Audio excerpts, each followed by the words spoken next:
Please do like, share, and subscribe the Knowledge Corner.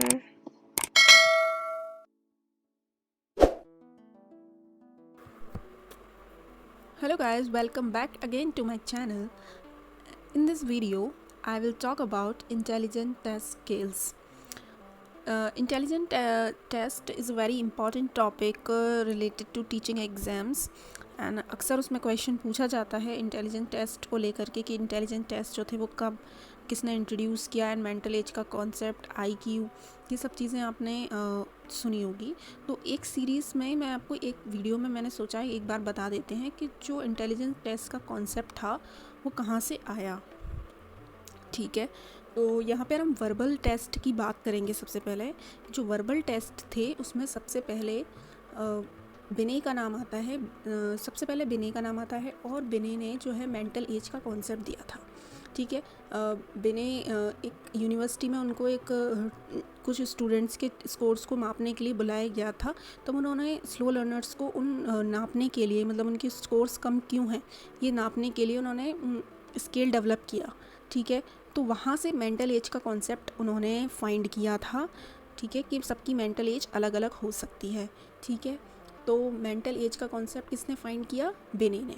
ठीक है, कब किया था फाइंड? 1905 में। That was a verbal test उन्होंने डेवलप करे, उसके थ्रू उन्होंने मेंटल एज का कॉन्सेप्ट जो है फाइंड किया। ठीक है, तो टेस्ट डेवलप किया था, बेसिकली स्केल डेवलप किया था। स्केल डेवलप किया उन्होंने और साइमन भी उनके साथ थे, वो भी एक साइकोलॉजिस्ट थे। तो ये जो टेस्ट था उसे बिने साइमन टेस्ट बहुत ही फेमस कहा जाता है। 1905 में उन्होंने इंट्रोड्यूस किया था। ठीक है, तभी मेंटल एज का कॉन्सेप्ट आया था। फिर उसके बाद 1912 में रेशो का कॉन्सेप्ट दिया, आईक्यू का फॉर्मूला दिया डब्ल्यू स्टर्न ने। ठीक है, कब दिया? 1912 में स्टर्न ने आईक्यू का फॉर्मूला दिया। IQ means intelligent quotient.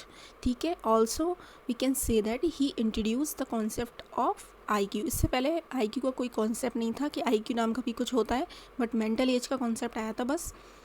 ठीक है, फिर उसके बाद उन्होंने डब्ल्यू स्टर्न ने आईक्यू का कॉन्सेप्ट दिया, यानी कि इंटेलिजेंट क्वेश्चंट का। ठीक है, उन्होंने जो फॉर्मूला दिया था वो mental age upon chronological as इतना दिया था, केवल वो रेशो के फॉर्म में दिया था उन्होंने। ठीक है, अभी तक 100 ऐड नहीं हुआ था। ठीक है, अभी जो हम अपना आईक्यू निकालते हैं उसका फॉर्मूला स्क्रीन पे दिख भी रहा होगा आपको। IQ is equal to mental age upon chronological age into 100 होता है। लेकिन जब 1912 में डब्ल्यू स्टर्न ने दिया वो एक रेशो वाला फॉर्मूला था, उसमें 100 अभी नहीं हुआ था।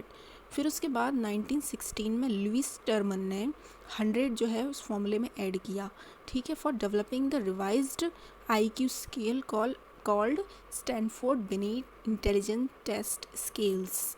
ठीक है, फर्स्ट एडिशन क्या था कि बिने ने 1908 में जो टेस्ट दिया था उसी को रिवाइज्ड किया टर्मन ने, लुईस टर्मन ने रिवाइज़ किया उसको, और उसको एक नया स्केल डेवलप करा आईक्यू को नापने के लिए। ठीक है, कब किया? 1916 में किया था।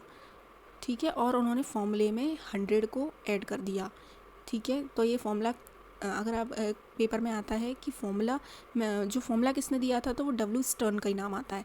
ठीक है, आईक्यू का फॉर्मूला किसने दिया, लेकिन 100 अगर ये स्पेसिफिकली आता है कि 100 किसने ऐड किया, या फिर स्टैनफोर्ड बिने टेस्ट इंटेलिजेंस स्किल्स किसने दिया, Stanford Binet intelligence skills. Stanford इसलिए ऐड करा गया था क्योंकि जो लुईस टर्मन थे वो स्टैनफोर्ड यूनिवर्सिटी में प्रोफेसर थे।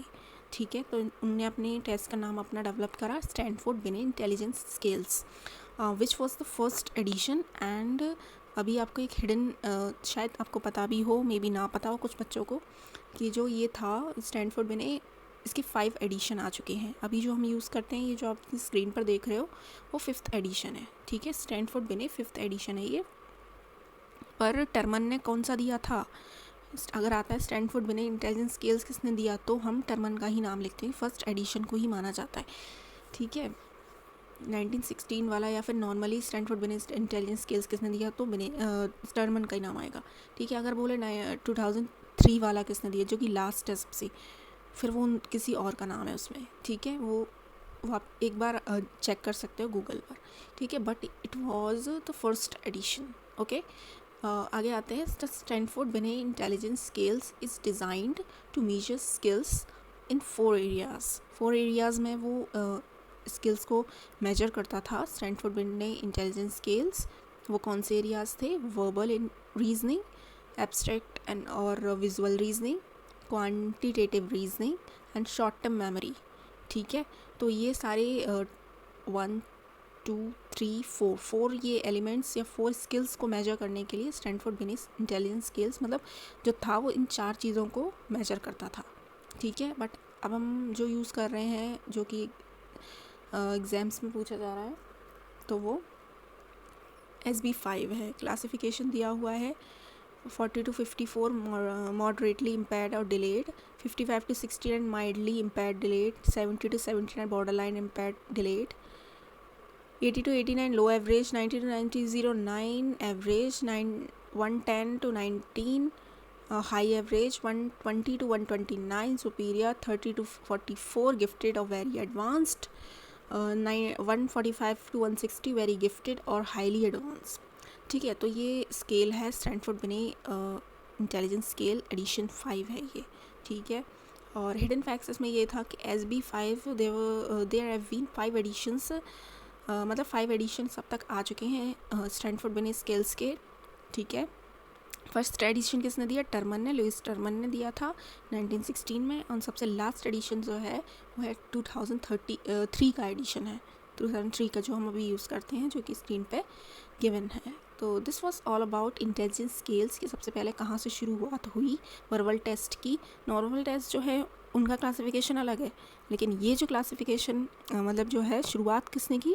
वर्बल टेस्ट की बिने ने की थी. बिने साइमन टेस्ट आया था 1905 में, वहाँ से शुरुआत हुई इंटेलिजेंस टेस्ट की, वर्बल इंटेलिजेंस टेस्ट की. ठीक है, तो ये अक्सर जो है पूछा जाता है एग्ज़ाम्स में. अगर आपसे पूछते हैं IQ का कॉन्सेप्ट किसने दिया तो आप बोल सकते हैं W स्टर्न. ठीक है, और अगर W स्टर्न नहीं दिया होता कई बार तो अगर गाल्टन का नाम दिया हुआ है तो आप उसको भी टिक कर सकते हैं, बट अगर फर्स्ट चॉइस है तो वो W स्टर्न ही आएगा. ठीक है, आंसर में उसी को फर्स्ट चॉइस में लेंगे आप. ओके, फिर उसके बाद इसी तरह से सीरीज़ चली. ठीक है ना. This was all about little information about intelligence test. So I thought I should upload a video. I prepared this document, and if you want this document, you can tell me in the comment section. These are all notes prepared by me. Okay, from a book with Google. Okay. So bye bye guys. मिलते हैं next video में. Hope आपको ये video informative लगी होगी. And मिलते हैं next video में. ओके, अगर वीडियो पसंद आई है तो प्लीज़ उसे लाइक करें, शेयर करें अपने फ्रेंड्स तक, और इसी तरह से चैनल को फॉलो करते रहें. Okay, bye bye guys. Thank you for watching.